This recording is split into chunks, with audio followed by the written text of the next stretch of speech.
Bismillahirrahmanirrahim. Assalamualaikum warahmatullahi wabarakatuh. Berikut saya kirimkan jawaban UAS mata kuliah desain kurikulum PAI dengan dosen pengampunya Dr. Mantan.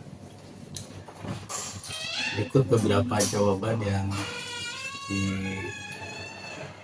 disampaikan dari 10, mungkin 7 jawaban. Nomor 1, menurut Anda apa satu kelemahan paling krusial dari desain kurikulum PAI yang selama ini diterapkan di Indonesia? Lalu dampaknya apa dan rekomendasi Anda apa? Jadi untuk pertanyaan nomor 1 ini, menurut saya bahwa kelemahan paling krusial desain kurikulum PAI di Indonesia itu adalah dominasi ataupun pendekatan kognitif ya, dibandingkan pembentukan karakter. Di samping itu juga terkait internalisasi nilai-nilai PAI, maka PAI ini masih sering terjebak pada hafalan, pada teori, pada definisi, sehingga mengakibatkan kurangnya memberi ruang pada aplikasi penghayatan maupun pembiasaan. Itu yang saya rasa kelemahan yang paling krusial yang ada di desain kurikulum PAI.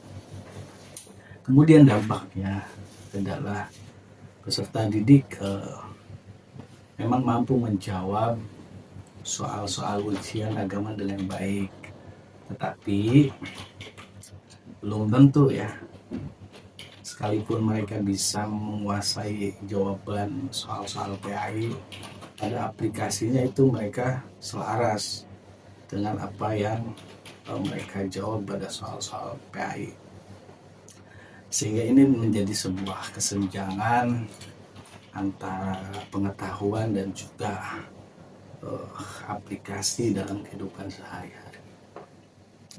Kemudian rekomendasi saya adalah coba memperkuat terkait soal-soal ujian ini yang berbasis pengalaman gitu ya, ataupun disebutnya mungkin experiential learning gitu, sehingga pembiasaan pada akhlak, kemudian integrasi proyek-proyek sosial keagamaan dan juga sebagainya ini bisa menjadi sebuah acuan ya, sehingga kinerja ataupun desain kurikulum PAI ini betul-betul bisa berdampak pada peserta didik.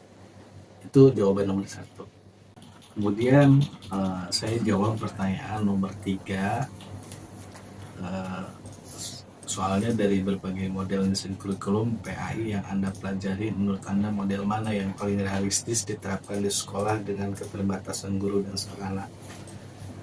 Terkait nomor 3 pertanyaan ini, menurut saya model desain kurikulum PAI yang paling realistis diterapkan di sekolah dengan keterbatasan guru maupun sarana adalah model kurikulum berbasis kompetensi yang terintegrasi ya dengan pendekatan kontekstual.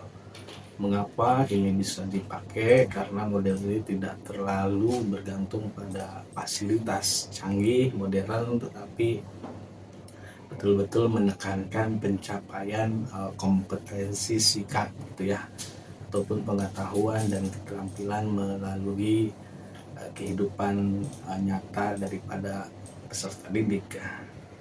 Jadi guru bisa memanfaatkan lingkungan sekitar sebagai sarana belajar, evaluasinya juga mudah dan fleksibel sehingga tidak terlalu menggunakan ataupun harus memakai teknologi yang canggih ataupun yang mutakhir. Itu jawaban nomor 3. Berikutnya saya jawab nomor 4 langsung saja. Jawabannya adalah bahwa mungkin saya mengambil contoh negara Arab Saudi, negara yang mayoritas muslim, yang menempatkan PAI ini mungkin sebagai mata pelajaran inti dan juga mata pelajaran yang dominan dalam sistem pendidikan nasional di negara Arab Saudi itu ya. Maka dengan pendekatan normatif maupun mungkin secara doktrinal gitu ya, yang diterapkan di kurikulum di Saudi itu. Kemudian saya juga menggunakan contoh negara Inggris dari negara non Muslim, bahwa pendidikan Islam juga hadir ya, dan identitas nasional ataupun mungkin bahasanya religious education yang pluralistik gitu ya. Pendekatannya mungkin lebih ke dialogis ataupun multikultural gitu ya.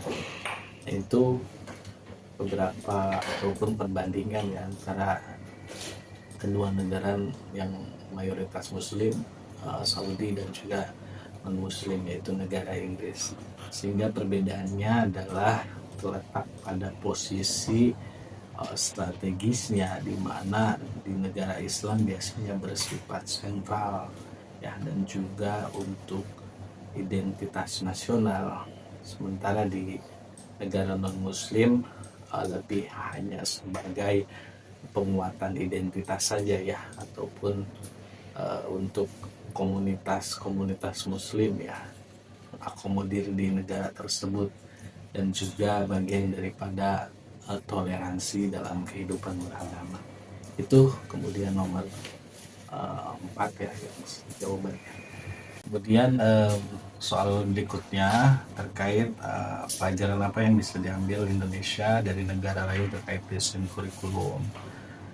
Untuk soal ini mungkin lebih ke kita banyak mendapatkan pelajaran penting ya yang bisa diambil dari negara-negara lain, terutama terkait pendekatan inklusif ya, sehingga baik itu tadi pendekatan inklusif maupun pendekatan dialogis ya dalam pendidikan agama. Seperti tadi pada soal sebelumnya di Inggris, tanpa kehilangan identitas teologisnya gitu ya. Jadi artinya PAI ini tetap kokoh secara akidah, tapi juga bisa membangun kesadaran hidup ya dalam masyarakat yang mayoritas majemuk ya, berbagai kultur yang ada di negara tersebut. Jadi banyak sekali sebetulnya terkait pelajaran-pelajaran penting yang bisa diambil di negara lain terhadap perkembangan kurikulum PAI di negara kita di Indonesia. Berikutnya soal nomor 6 ya, terkait kurikulum ini kebutuhan siswa ataupun kebijakan negara sehingga bisa mungkin berubah-berubah gitu. Nah, menurut hemat saya secara akademik, bahwa saya melihat perubahan kurikulum PAI di Indonesia ini lebih banyak didorong oleh kebijakan negara ya, daripada mungkin kebutuhan siswa ataupun kebutuhan peserta didik. Hal ini bisa dilihat dari perubahan yang sering mengikuti dinamika politik ya. Jadi setiap berganti menteri, maka setiap itu pula berganti yang namanya kurikulum, dan itu terus terjadi sampai hari ini, sehingga muncul pada kesimpulan bahwa kurikulum berubah-ubah di negara kita itu memang paling besar dipengaruhi oleh kebijakan politik, bukan berdasarkan kebutuhan peserta didik yang ada di lapangan ataupun yang memang terjadi di dalam dunia pendidikan itu sendiri. Nah ini seharusnya memang kita bisa ya memilah-milah mana yang terbaik gitu, sehingga kalaupun memang harus mengikuti kebijakan politik, tapi juga tidak mengurangi kebutuhan peserta didik, itu betul-betul bisa terakomodir dalam kurikulum yang dilaksanakan oleh masa pemerintahan itu. Terima kasih. Oke, soal berikutnya terkait perbedaan kurikulum, mungkin baik itu secara formal, informal maupun informal. Jadi secara formal ini perbedaan kurikulum itu biasanya terstruktur, kemudian sistematis, dan kurikulumnya itu biasanya berbasis nasional gitu. Kemudian contohnya seperti yang hari ini di pendidikan formal itu menggunakan kurikulum merdeka. Kemudian non formalnya itu biasanya seperti TPQ, kemudian ataupun pesantren gitu ya. Biasanya lebih fleksibel dan fokus pada pendalaman agama. Adapun yang menggunakan kurikulum ataupun yang informal itu biasanya pendidikannya itu berbasis keluarga gitu. Maka yang paling menentukan pembentukan karakter adalah memang pendidikan informal, karena memang peserta didik ini sehari-harinya lebih banyak waktunya dengan orang tua ketimbang di pendidikan formal jam saja. Karena memang pendidikan informal ini menjadi fondasi utama bagi perkembangan ataupun pembiasaan nilai peserta didik. Jawaban soal terakhir terkait kurikulum berbasis cinta dari Kementerian Agama, menurut saya memang kurikulum berbasis cinta ini ataupun KBC ini sangat penting ya sebagai pendekatan daripada desain kurikulum PAI di tingkat nasional.